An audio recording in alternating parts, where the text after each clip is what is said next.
নমস্কার বাঙালি, কেমন আছো? কেমন চলছে সব কিছু?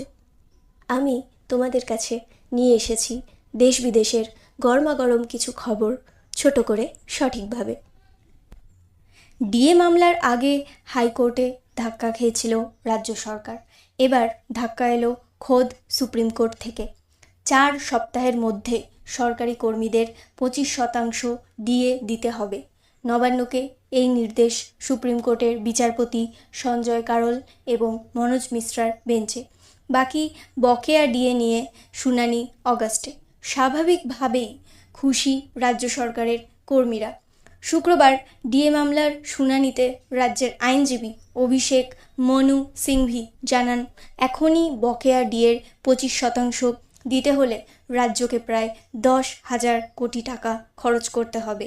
এই বিরাট আর্থিক বোঝায় রাজ্যের মেরুদণ্ড ভেঙে যাবে বলে আশঙ্কা প্রকাশ তার।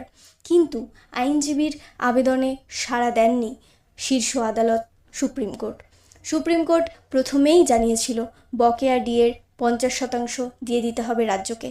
এই মামলায় ট্রাইব্যুনাল কোর্ট, হাইকোর্টের ডিভিশন বেঞ্চ সব জায়গায় রায় খতিয়ে দেখা হয়েছে।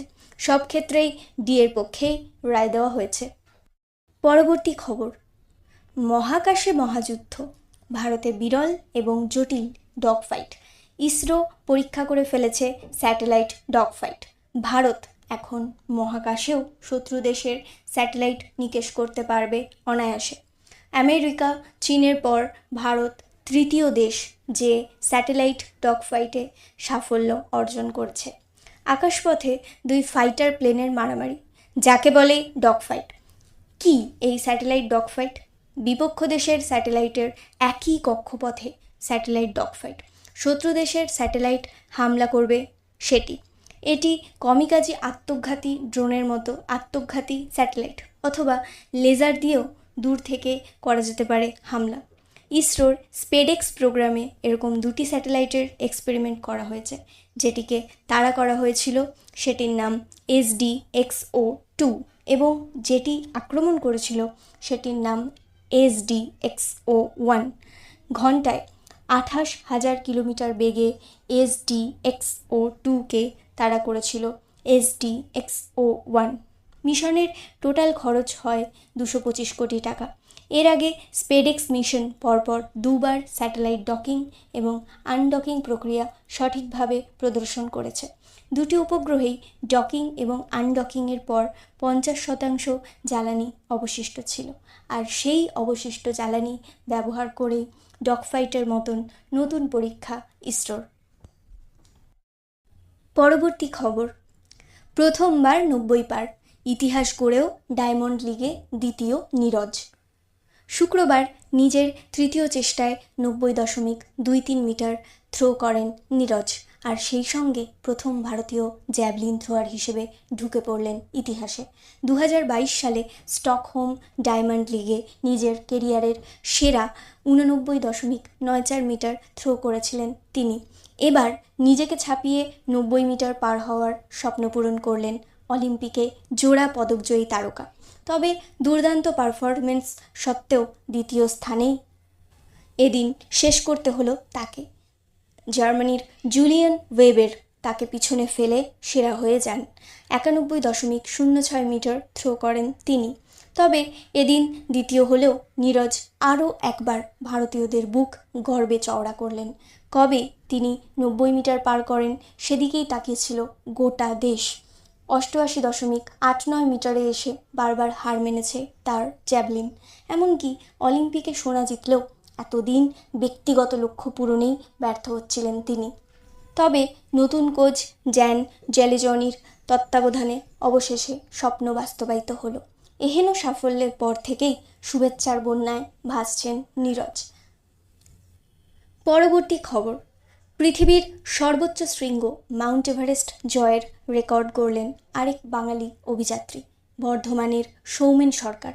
বৃহস্পতিবার অর্থাৎ 15ই মে সৌমেন সহ 8 জনের দলটি এভারেস্টের চূড়ায় বিজয় পতাকা উড়িয়েছেন।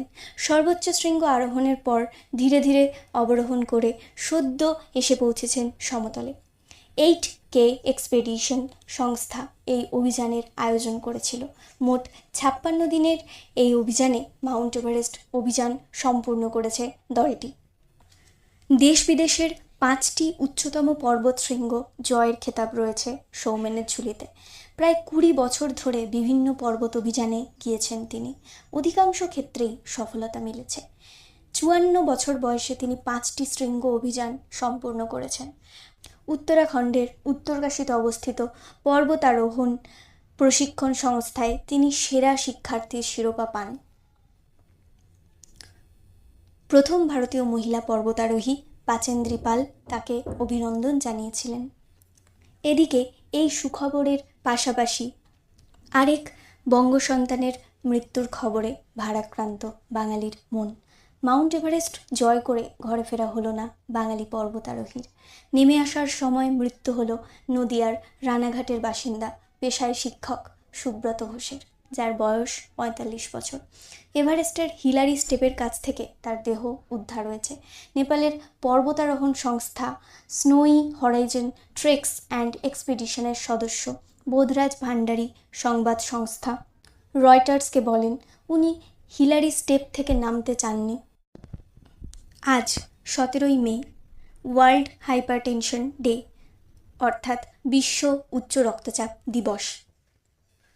উচ্চ রক্তচাপ, যাকে নীরব ঘাতক বা সাইলেন্ট কিলার বলা হয়, হৃদরোগ, স্ট্রোক ও কিডনি রোগের ঝুঁকি বাড়ায়। এই দিবসে আমাদের নিয়মিত রক্তচাপ পরীক্ষা, সুষম খাদ্য গ্রহণ, শারীরিক কসরত, ধূমপান পরিহার এবং মানসিক চাপ নিয়ন্ত্রণের গুরুত্ব স্মরণ করিয়ে দেওয়া হয়। আসুন এই দিবসে নিজের এবং পরিবারের হৃদপেশিকে সুস্থ রাখার প্রতিজ্ঞা করি। ধন্যবাদ আমার সাথে এতক্ষণ থাকার জন্য। এরকম আরও চটজলদি খবর পেতে চোখ রাখুন আমার এই চ্যানেলে। ভিডিওটি ভালো লাগলে অবশ্যই লাইক করবেন। আপনাদের এক একটা উৎসাহই আমাকে উদ্বুদ্ধ করে এগিয়ে যাওয়ার জন্যে।